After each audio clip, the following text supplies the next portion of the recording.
What's up, everybody? My name is Danny. Welcome to another show and welcome to the Clown World. Today, we're going to talk about this interview that young Jeezy did. In this interview, he's going to talk about his relationship, then why he cancelled his engagement, and also he's going to talk about a few other stuff. First of all, I want to say I love the setup in this interview. I love the room. I love the way it looks. I love the gold and black, the colors. This is a great setup. Let's listen to young Jeezy talk and explain to us why, how, and what, so we can learn something new. Maybe we can get some good vibes and energy for it. So anyway, young Jeezy, let's go. So when you see this photo of yourself, what feelings do you have?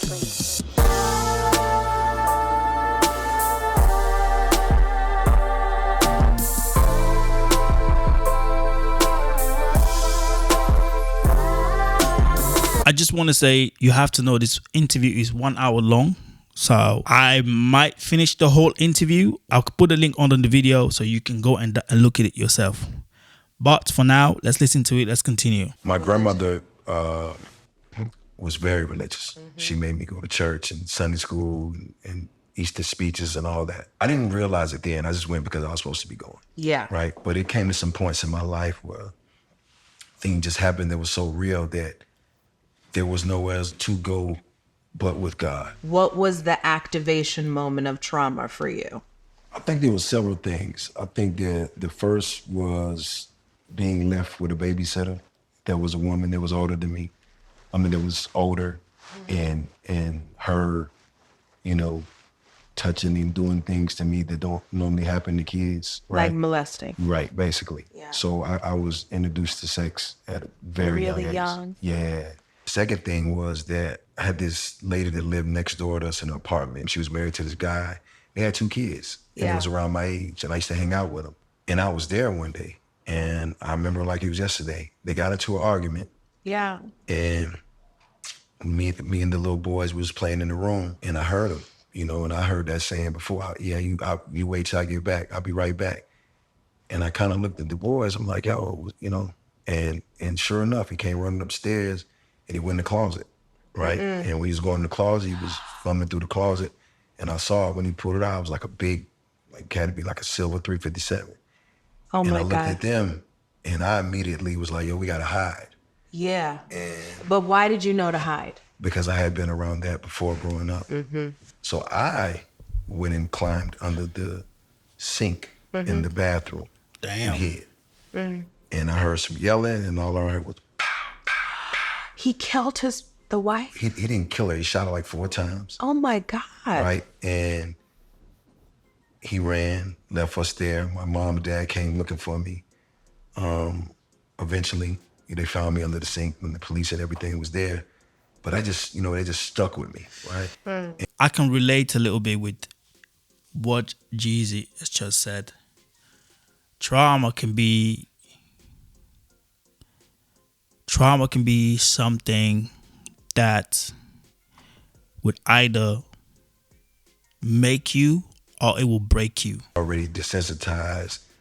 And at 8 years old? Yeah, I was already thinking like, okay, this is what life is. And they gave me this thing to always protect myself, right? Yeah. Because nothing felt safe. And I had to fight my way through school, fight my way through college.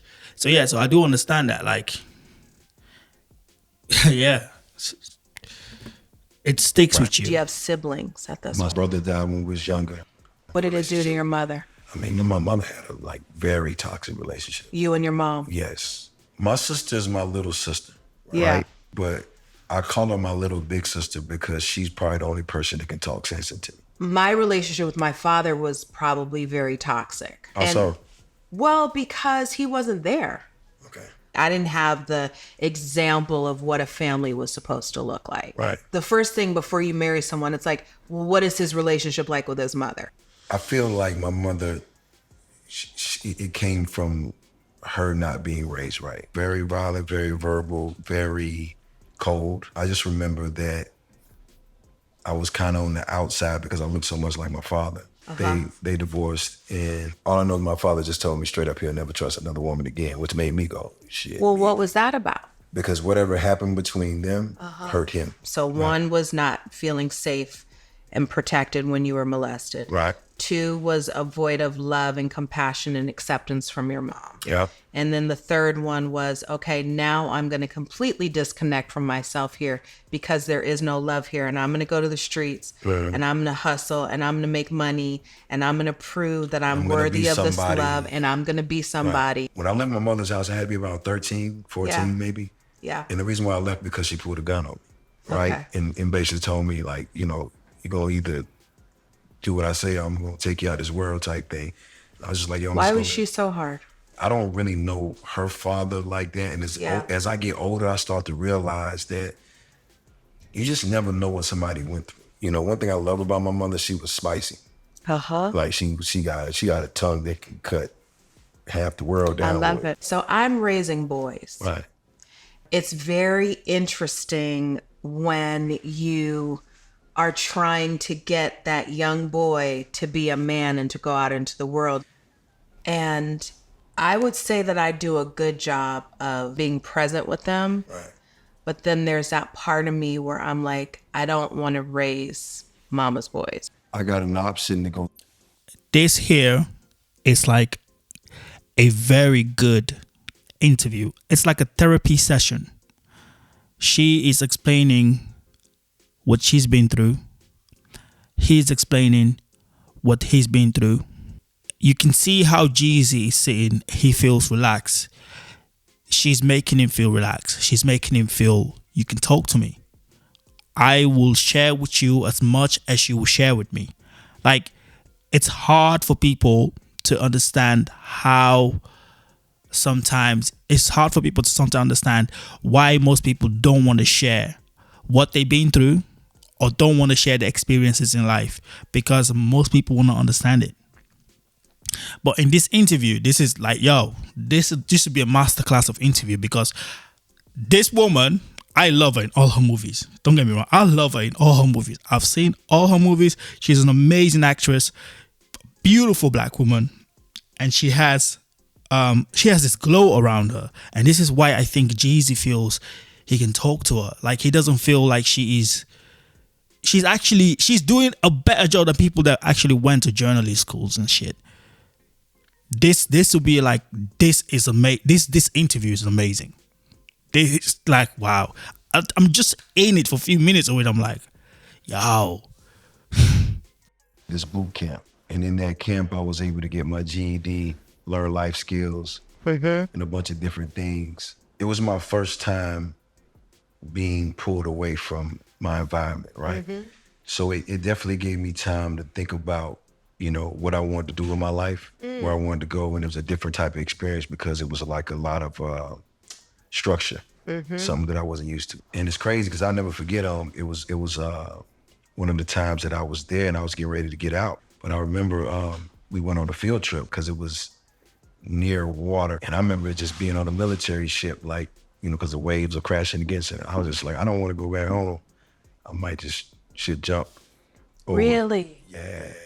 And I thought about it a few times.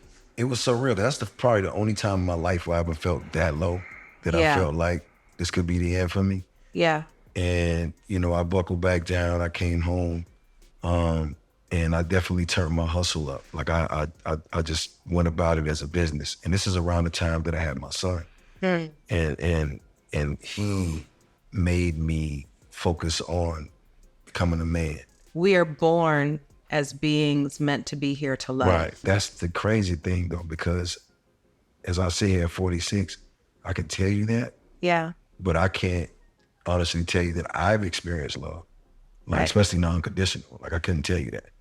It was always something to it. Right? Well, maybe you had to get open to it first to heal it, to attract it. Well, I mean, you know, when you're coming up in a family, right, there should be at least a baseline of health. Yes. Right? And just healthy, you know, just conversation, right? And I can say that I probably got more love in the streets than I did when I was, and that's one of the reasons why I love my grandmother so much, because she was the only person that I can recall. My dad's folks was a little more calmer. Yeah. My mom's folks, they weren't playing the radio. Is your mom still alive? No, my mom passed. My mom Did you get passed to- during COVID. She had dementia. So my dad, same. My Yeah. dad passed away the day after Kobe Bryant. Crazy thing is when she was there and I was going to visit her, and when she had dementia, it was a little crazy because I couldn't really, because I was trying to get to a space where I can forgive her. I used to try to talk to her. And then, you know, my mom's smart, even if she had dementia. It's like when I started talking about the hard stuff, she started like, you know, acting like she don't really understand what I'm saying. She didn't want to talk about it. didn't wanna talk. It was too painful for her. Yeah. You know, I love my mother. You know what I'm saying? Of course you do. And I think I spent most of my life, which is probably one of the reasons why I'm successful. Yeah. It was trying to prove that I'm enough.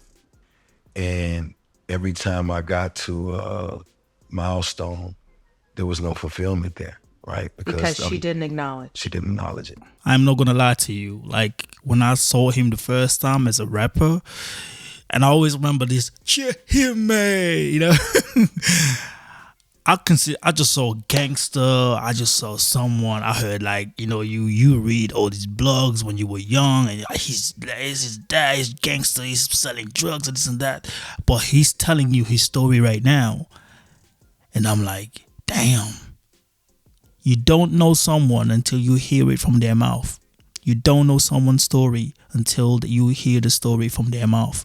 And for him to sit down and talk, you can see that whatever he's saying is affecting her because her eyes is getting red. Yeah, dementia, it's not a game. Trust me, it's not a game. It's bad. When you work with people like that, it's like the certain people that you work with when you as a carer or whatever, as much as you don't want it to affect you, we are all humans, and it's going to affect you in a way where either you're going to learn from it or it's going to make you scared of, this is one disease I do not want to have in my life. Like, you know, but let's continue on.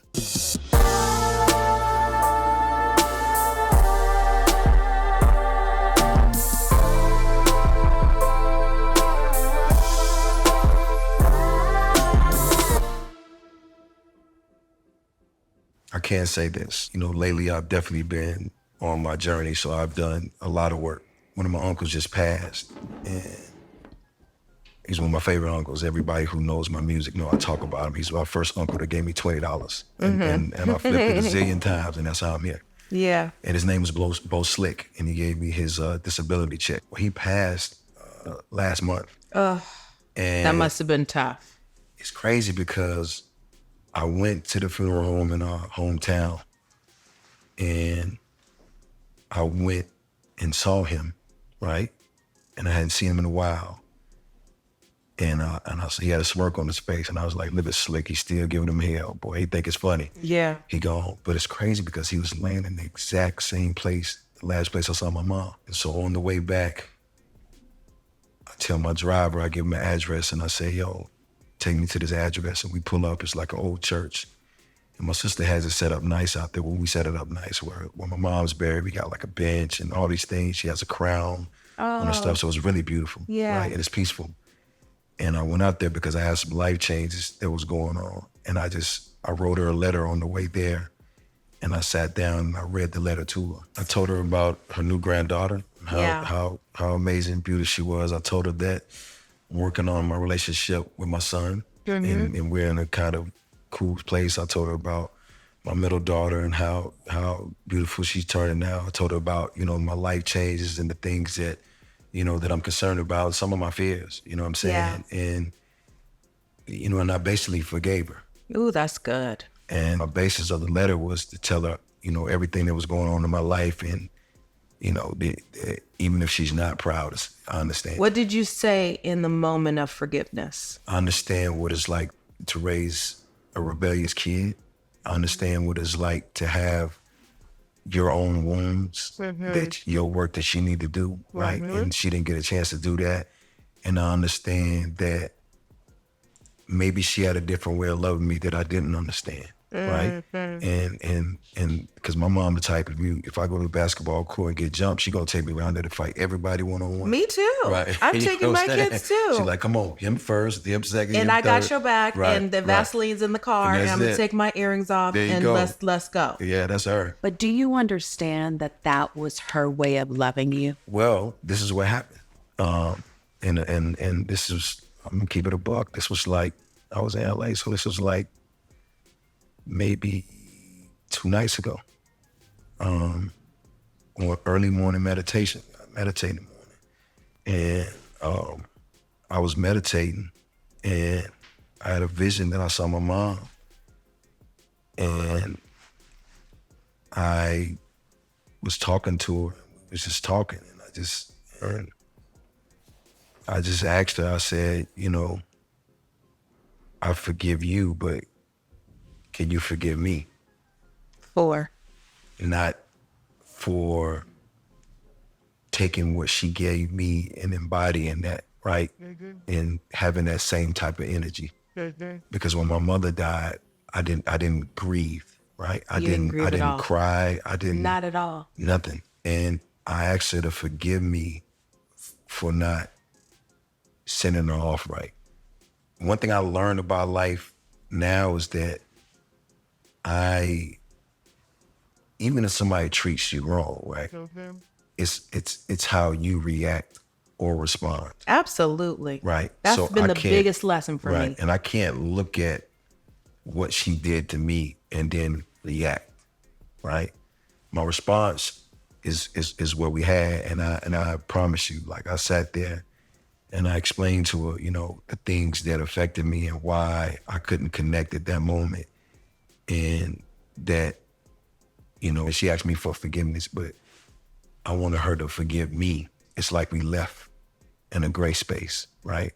She doesn't know how I feel. I don't know how she feels. I promise you, it was like this pain, like it was like somebody like stabbing you in the chest with a pitchfork or something, and it was just like hurt so bad. And when she told me that she understood, I started to feel it dissolve. When you get to a place where you can forgive, even when there's pain involved, Right. that's freedom. It's so tricky because I promise you, like I'm a Libra, so I'm like a very balanced and fair person, but 99.9% of the people I've met in my life have wronged or did something that I just was like, wow. And it could be anyone from anything. So it's always just that. And I go back to that instance when I was under that cabinet. You feel what I'm saying? Yes, It's I just do. like you feel that, and I imagine going through that, you know, throughout your life. And that's what I have to tell people. Like, I don't think people understand that. It's like when you tell people you lost this many people, they look at it like you're exaggerating. But you got to really think about it. Let's just say Tupac. Tupac was 25, 6 when he died. Imagine how many people he lost if he ever sat down and told you, I'm double his age.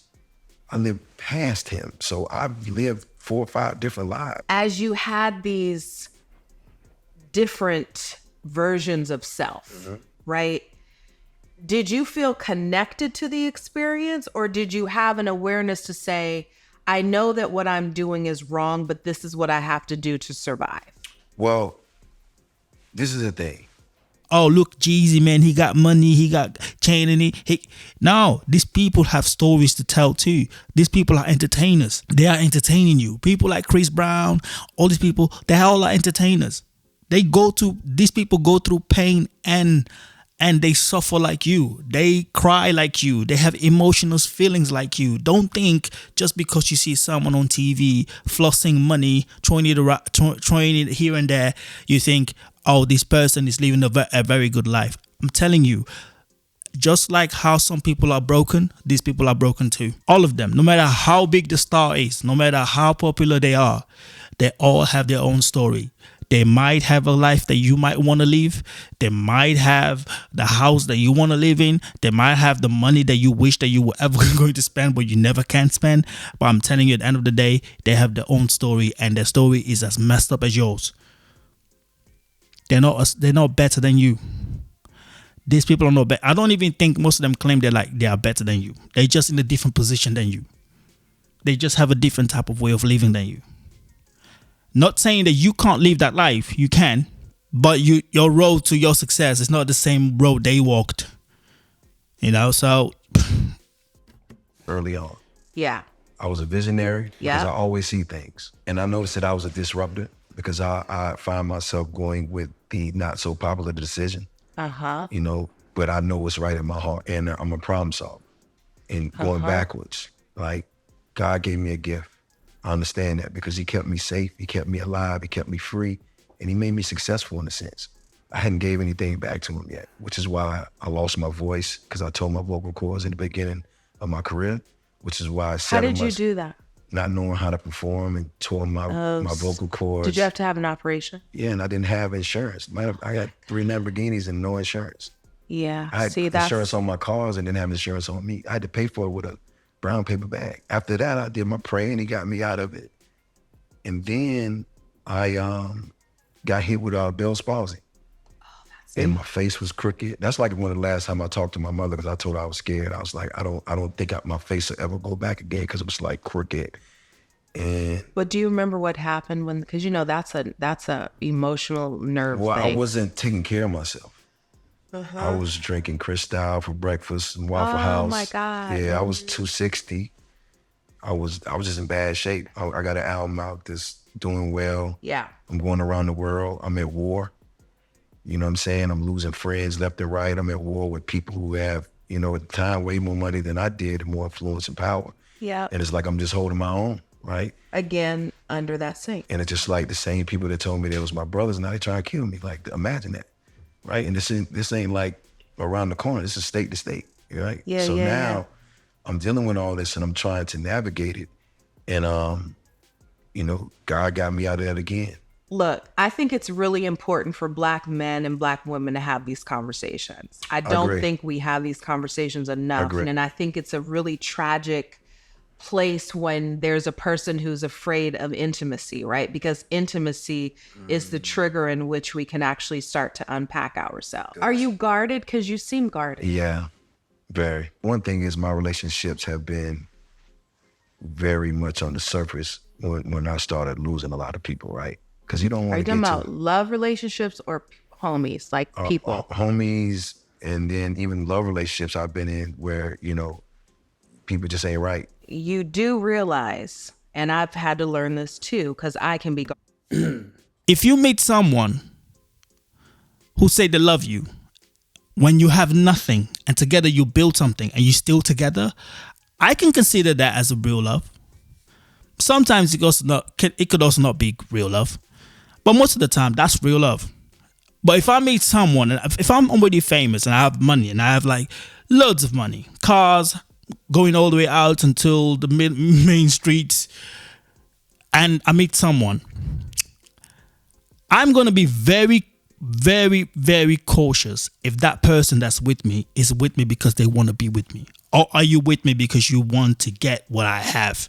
I feel sorry for people who are famous because everybody around them either wants something, either needs something. And most of the people around them, you can call them yes sayers, yes men. They will say yes to anything. Yes to anything. As long as they know it's going to benefit them. But the moment that they know they're not getting anything from me, they're gone. They're gone in a blink of an eye.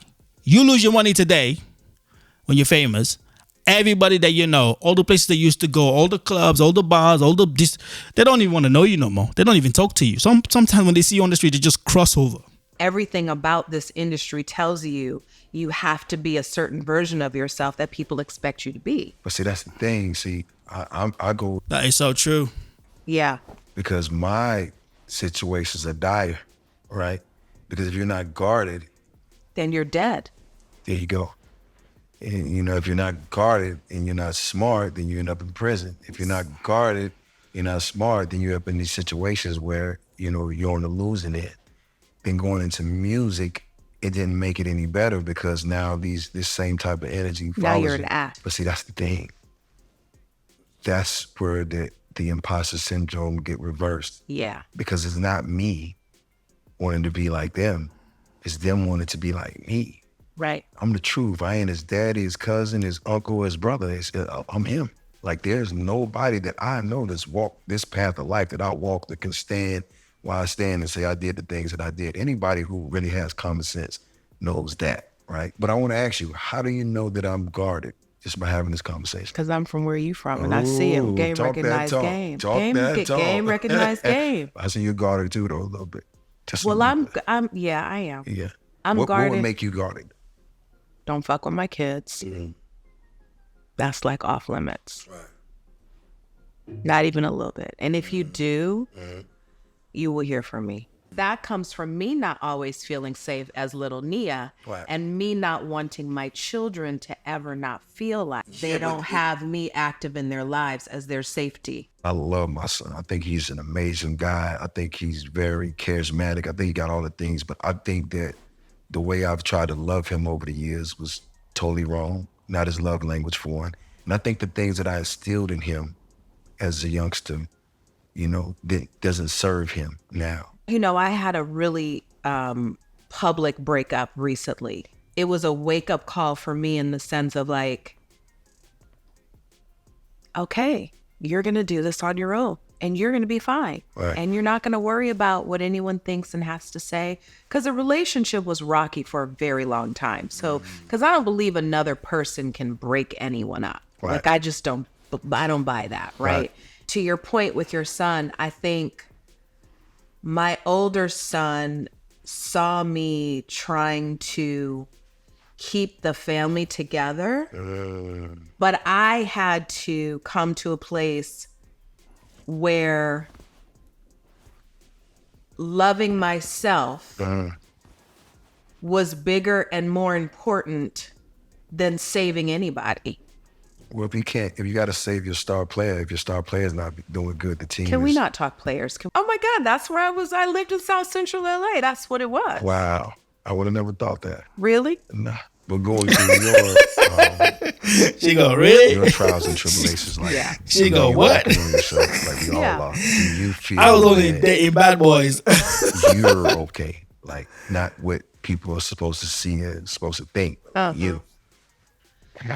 I think I'm exactly where I need to be, which is some days I'm like totally good. And then other days I'm like, oh God, this feels like so much work. I feel that. And then other days it feels like women shouldn't have to be this strong. Right. I don't want to be this strong sometimes. Right. Kate, you made me cry. Yeah, I got you first. You feel good though. No, I'm good. I mean, listen, it is what it is. I mean, it's life. It's a funny thing because, like, I always saw myself. My vision of myself was, well manicured man, good skin, wedding band, plain Jane watch. Even though I'm wearing this right now. That's not plain Jane, yeah, by I the know, way. but it's That's still- I very wore the wrong one, reminiscent right? of Hustler days. I feel, That's a little hustlery. Well, it's supposed to be plain Jane, but I felt a little spicy. Nah, today. nigga, that ain't plain Jane. And I don't think anybody should have to be that strong. Black people have survived insurmountable obstacles. The journey of being Black in America is not easy. And I'm not a victim to any of it. Right. But I'm realistic to the journey. Right. I know how I am treated differently in certain situations. I understand that I have to raise my boys to be men. Right. I understand that I have to figure out the balance between being soft and vulnerable and open. Is that hard? Like being No, soft because and- that's who I want to be. That's who I really am. But I would say personally, like, I would appreciate that because it's hard, because women have it, their own thing they go through. And then when you deal with men and you have that hard exterior, it's hard, right? Because we already fighting the world. You know what I'm saying? But so are we. But that's what we got to find to happen immediately. I didn't have enough examples in my own life to like understand what it really meant or what it really means to see a relationship between a man and a woman Wow. that is healthy Wow. and balanced Wow. and you work through things instead of like every conversation is not an argument. Right. And I don't think Black men and Black women have those conversations enough. Even now we're doing the work. That don't mean everybody else is on board. And that's the crazy part. But that's the thing. You got to let them go. You got to let them go, and you got to let them be on their own journey, and you can't fight for it anymore. And you got to love them exactly where they are. And you got to say, baby, you know what? The hardest thing to do is to walk away from someone that you still love. You ain't tell me and you was a pastor too. No, I'm just speaking from my own, speaking from like, I 1000% agree experience. because the hardest thing I had to do in life was walking away from everything that I knew that could support me. Right? That's right. But what was the moment that you knew you had to walk away? Something happened in the Bay. Somebody got killed, and they tried to put it on us while I was on tour with Wiz Khalifa. They came and locked me up right here in LA. I just remember being in jail, and I took care of everybody. $1 million bail for everybody. $10 million. Oh my God. I'm sitting in the county jail, and as soon as I get in there, somebody comes to get me out, and they're like, we got to get you out of here. And I'm like, no, I can't leave these people in the county jail. I got to stay here until, I can get everybody out the same way we came in. Yeah. And, of course, I didn't want to tell nobody how to touch my finances. Yeah. So I had to figure that part out. I ended up getting everybody out. But my point is I sat in there for 2 weeks until I can get everybody out. Right. The people that I had that was supposed to be in my corner, ain't nobody check on my son, my daughter, my household. Nothing. And when I got out of jail, I was at the lowest point of my life. I did everything right on this tour. I didn't take any gang members or nothing crazy. Mm-hmm. I took the people that was working. Mm-hmm. I stayed on my bus the whole time. Mm-hmm. I did everything right, and I got caught up. I had Minister Farrakhan calling me every other day like, Jeezy, brother, the enemy is coming. I'm just like, what the hell is going on? So why was he calling you? He called me and said, Brother Jeezy, your message is changing. The enemy is coming to get you. I said, with all due respect, Mr. Farrakhan, all my enemies in my neighborhood, I'm not going back there no time soon. He said, no, the enemy. But he was saying was that my message was changing and I was starting to educate my people. Oh, right? wow. And now here comes the enemy. And he wasn't lying. It was when I got to that arena to do my show in front of 30,000 people, it was my turn to go on stage. It was maybe 70 police back there waiting to take me to jail. It was a span of my life, maybe like 3 years, probably shortly after my first album. See, I totally agree with when he said his enemies are coming for him. See, the thing is, when you are rapping and you're rapping about drugs, killing, shooting, a woman, blah, blah, blah, all this nonsense, they don't want rap that empower people. They do not want music. They do not want music. Ooh, this thing is has a life of its own. They don't want music that. So when I say them, I'm actually talking about the way they behave when it comes to you teaching and to you opening the mindset of black population when you are a black man yourself. If you live in America, they do not want you to teach people. This is why, like when you listen to Nas, if you listen to Nas and you listen to his lyrics, he's teaching you about Timbuktu, he's teaching about slavery, he's talking about some stuff. He's talking about how we need to turn boys to kings to whatever. Nas is making you love your blackness. They don't want that. So when Jeezy was rapping about take a gun, shoot someone, da da da da da, they left him alone. Hey, he's doing the job. He is basically keeping his people walking around like sheeps. But the moment he starts saying, hey, why are you all going to that well and jumping into it? There was a bridge there. Why don't you take the bridge? Why don't you walk towards the bridge? They go, oh shit. Oh shit. What is he doing? And then he said, he was about to go and perform for 30,000 people. 70 police officers standing there waiting to arrest him and his crew. I do not agree with everything Minister Farrakhan say. I'm not gonna lie to you because I've seen a lot of the stuff of Nation of Islam. But most of the time when you listen to Farrakhan, he makes sense.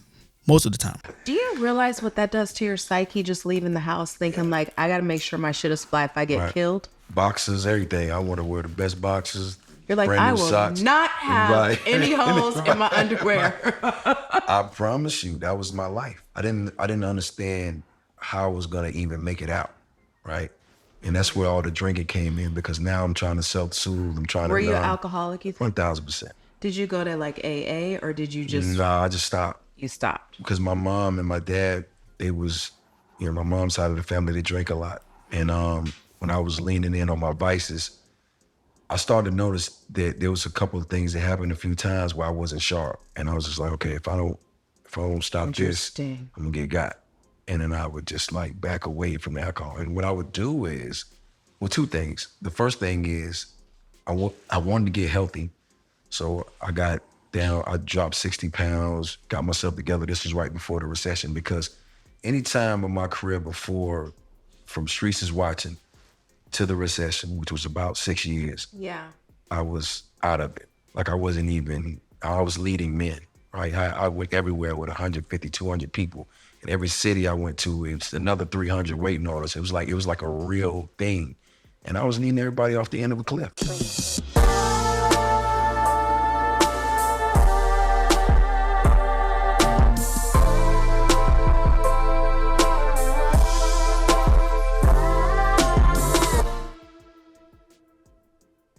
So you were saying that you feel like we can't connect because we're doing too much time fighting each other. Absolutely. Instead of fighting for the relationship. Or fighting for love and understanding and commitment and compassion. But it starts with men feeling, comfortable enough to be vulnerable and open. And that's a hard thing to ask a man to do, because we were not conditioned that way. A lot of us weren't raised that way. It can be considered a sign of weakness in the same way that therapy is considered a sign of weakness. We're talking about your experiences and my experiences. Right. We have more in common than we probably ever thought we did. That's right? true. And so to me, that's the thing that makes me feel this sense of urgency to have this conversation with you, but also there's a hopefulness. There's a hopefulness that if we actually each do the work, we can actually come together, because there's nothing more important to me than Black people. Right. We are the greatness in every room. Right. We are the ones who set it off and make it happen. We are the ones that create the culture. We are the artists. We are the artistes. We are the voices that lead the masses. But what has always hurt me to the core is, why is there this dismantlement of the Black family? Why isn't it that Black men and Black women can't sit like you and I are sitting in a space and have really open dialogues about things and work through the trauma? Because that's the only way we can really be productive. You said if it couldn't work, then you would leave. Yes. Even if there was a family, even if there was kids involved. If the other person is not willing to do the deep, hard work, then you stay. And when you stay, you have to make yourself smaller to stay, to survive. Sometimes you are in a relationship with someone, you give all of you, like 1,000% all of you, like your soul, your mind, your heart, everything. But all you get back is maybe someone's mind, not their heart, not their soul. A tiny bit. It drains you because you feel like whatever you're doing is never enough. And you feel like you always have to prove yourself to this person. And you always like mentally draining yourself to prove to this person that you are willing to give them all of that. So yeah, I see where she's coming from. It's understandable, because you can't be in a relationship and you give all of you and the person is not giving you nothing back. It doesn't work like that. It's 50-50 or there is nothing. It's I give, you take, but you need to give back. Because if there's nothing for me to take from you, then I don't want to be with you. Why am I going to want to be with you? That means every fucking day of my life and our time that we are together, I have to prove to you that I am worthy being with you. No, but you have to prove to me that you're worthy being with me too. If I'm doing all the jobs and you're doing nothing, you need to do something that proves to me that you are willing to want to be in this relationship. Otherwise, guess what? Go your fucking way, I'll go my fucking way. You can still love them. You can still wish them the best. You can still, you might have moments where you want to cuss somebody out. Like, that's normal. Like, we have feelings and emotions, but you can love people right where they are. Right. Because to me, that's really a sign of my own personal growth. If you can love the person that hurt you. Right.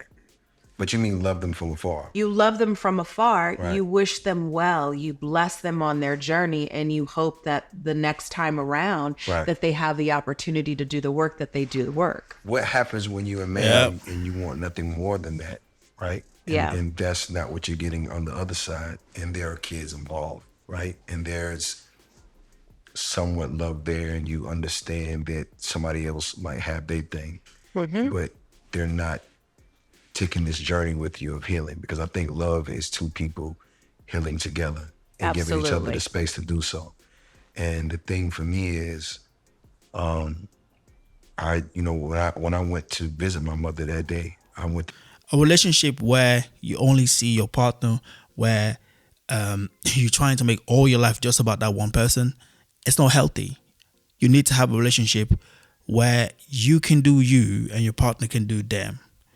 Does not mean that you two can't spend time together or you two can't be together. You need to have a space, you know? You need to have that vacuum of space between both of you, whereby you can come together, but also you can give each other the space. Because if you are together with someone, I like my own space, right? As a person, as a man, that's how I am. I like my own space. I like doing this. This is my own space. This is me doing me. My missus is doing her thing. She's upstairs working. You know, when I'm not doing this, I'm spending time with her. You know, and when I'm finished spending time with her, I go and do me again.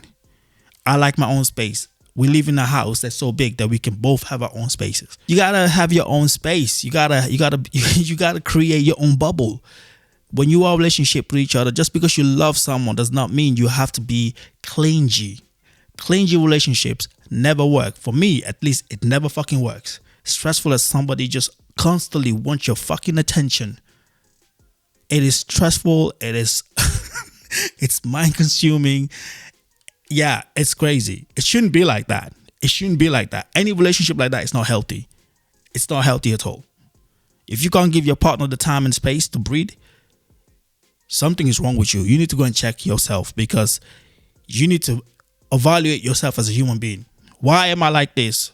Why do I need someone to love me so much? That means you can't be on your own. That means if that person ever leaves you, you are fucked, because that means the first person that's going to come and say, hey, I love you, you'll be like, oh shit, I found somebody else now. You don't give yourself time to breathe, time to love yourself, time to reevaluate your strategy or whatever. You have a vision of how you would want to live your adult life and how you want to raise your children, how you want to be as a father. But it doesn't work that way most of the time. It works that way for a lot of people, but not for everybody. Getting your inner child down and you're not protecting them, and that's making you shrink in situations like that too. Men do. Yes, because if you're not appreciated, if you're met with resistance, if you're met with that inner thing that somebody else has from their thing, but that's to me, that's fixable. You got to want to do the work. I agree. But you just said clearly, if the person doesn't meet that, you out. There's an expiration date on everything, right? Like, and you got to know when it's time to be done. Right. And that's usually not about another person, an affair, or, you know, some chick that's willing to like make you feel like a king. Because that's why most men cheat. Most men cheat because that's fascinating to me. It's so gross. It's so stupid. I personally, listen to my quote, and real niggas don't cheat. You don't think so? Hell no. I kind of understand what you mean when you say that. They do not. I understand what you mean when you say that. It's something in us that makes us want to be right. right? Yes. Across the board. But is that so that you are living up to the expectation that you've set for yourself? Because again, you're going back to your childhood wounds of Right. trying to be perfect to, Right. to receive the love from your mom, or is that really where you've landed, that you want to be a man that does things the right way because you want to be honorable Yes. and you want to respect the woman that you're with? Because those are two different things. I want to be honorable, and I'm just anybody that's real. And when I say real, I mean real with yourself. Yeah. You know what I'm saying? Yeah. Like you're gonna hold. There's a sense of integrity there. Absolutely. You know what I'm saying? In Dear my life, God, what happened to integrity? my life is built on integrity. Yeah. That's my moral compass. Yeah. If I'm not integral, I'm off. Yeah. And for me, doing the work is integral, right? For me, coming forth and telling my truth is integral. Right. For me, taking the mask off and saying, you know what, even your favorite trapper has flaws and things that he has to work through is Yes. integral. Doing a versus battle in front of the world, they know who you are and what you're capable of, and you taking another approach because you want to save lives is integral. That's disruptive, not making the favorite or the most favorable choice because you have a position to play. So when I say that, It's in your purpose, right? Like when you're more in line with your purpose. and I swear to you that more than ever, Yeah. I understand my purpose is walking in these footprints that God's left for me. And what is your purpose My now? purpose is to be the best version of myself and to teach my culture everything that I learned along the way. Just like I did when I was in the streets and I made music. Now that I'm writing books, everything that I learned is in that book. Everything that you see me do in real life is my contribution to the blessings that I have. Showing men that we can come from where we come from and still be integral, still be solid individuals. Because I think what you're saying is we haven't seen enough examples of solid individuals. That's right. Right? We don't People have that roadmap. People is either one side or the other. It's like, somebody's thinking for self. We're not thinking for we, right? Somebody's either trying.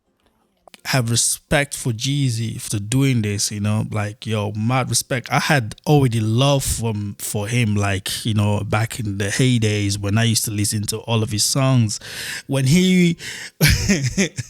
my favorite song of Young Jeezy is Them Boys in the Hood. That's my track, that's my track. Sometimes when I'm feeling pumped and I'm in the car, I'm blazing Boys in the Hood. That's the track. That's my track right there. And I love all of his work and everything he's done. And like this is as a perfect example of do not judge someone for what you see. Judge them for the things they do. So right now, this man my respect for him has gone there. You know what I mean? It has been a very good interview, and I am grateful that I've seen this today. She played in Big Mama. Love it. Look, she has done a lot of work. This woman has been in the game for a very long time, and I think she was also in Friday, but I love them more in Big Mama. Nia, thank you very much for sitting down with Jeezy and having this conversation. I hope that maybe you do this with other people. You sit down. I love the set. The set is amazing. That's a very nice podcasting set. And thank you both for this interview. And if you like my intake, please press like and subscribe to the channel. And I'll see you guys on the next one. Peace, family.